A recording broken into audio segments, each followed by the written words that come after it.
Welcome to The Explainer. Today, we're jumping into the massive IT trends that are completely changing how business gets done.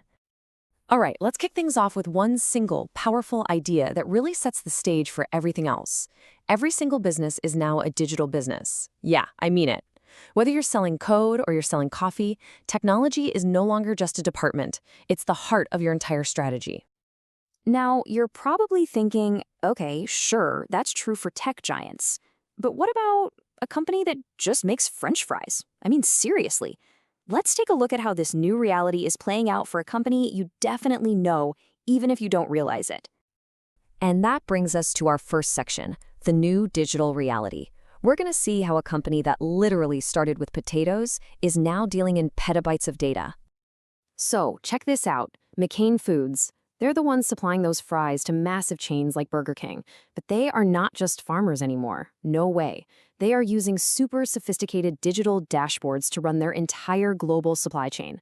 They're analyzing data to predict how many potatoes they'll get, and they're even pulling in weather forecasts and geopolitical info to make sure there are no food shortages.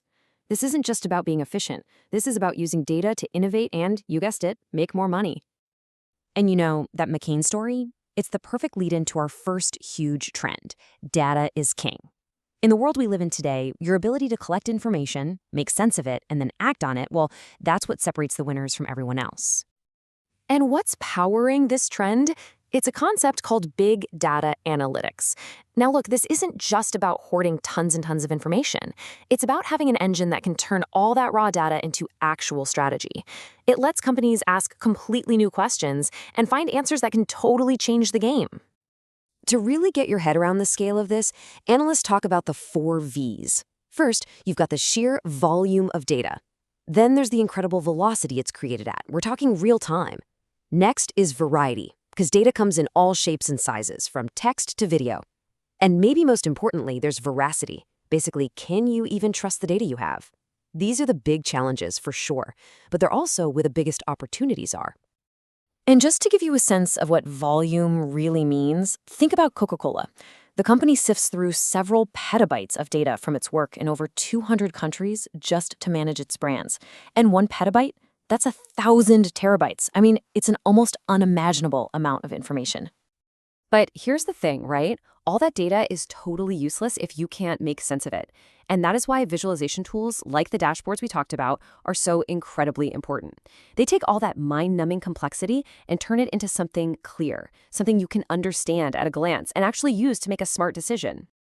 So, all this data has to come from somewhere, right? Which leads us right into our second major trend, the connected enterprise. This is the idea that everything and pretty much everyone is linked together. This whole connected world really stands on 3 big pillars that all work together. You've got cloud computing, which lets businesses use powerful apps right over the internet. Then there's mobile, which lets all of us connect with those businesses whenever, wherever. And finally, social media, which is the platform for actually engaging with customers and building real communities. Now, the cloud isn't just one single thing. It's better to think of it like a stack of services. At the very bottom, you have infrastructure as a service. Think of it as the raw building blocks, like servers. Then, on top of that, you've got platform as a service, which gives developers the tools they need to build their own stuff. And right at the top is software as a service. Those are the ready-to-go apps we all use every day, like email. And what this all means is that mobile and social have just completely upended the old way of doing business. Seriously. Work isn't stuck at a desk anymore, and marketing isn't just a one-way street. It's become this constant back-and-forth conversation. So, for example, a restaurant chain like Payway doesn't just put a sign in the window anymore. No, they run these integrated campaigns that mix what's happening in the store with mobile ads and social media outreach on Facebook and Twitter. They can turn a simple lunch special into this whole multi-channel experience that gets customers involved. Okay, so with all this new data and connectivity comes a whole new set of challenges. And adopting this stuff isn't just about installing some new software. It's about managing a fundamental shift in your strategy, the risks you face, and your responsibilities. The absolute most important first step here is something called IT business alignment. It's a fancy term, but all it really means is that technology can't be an afterthought.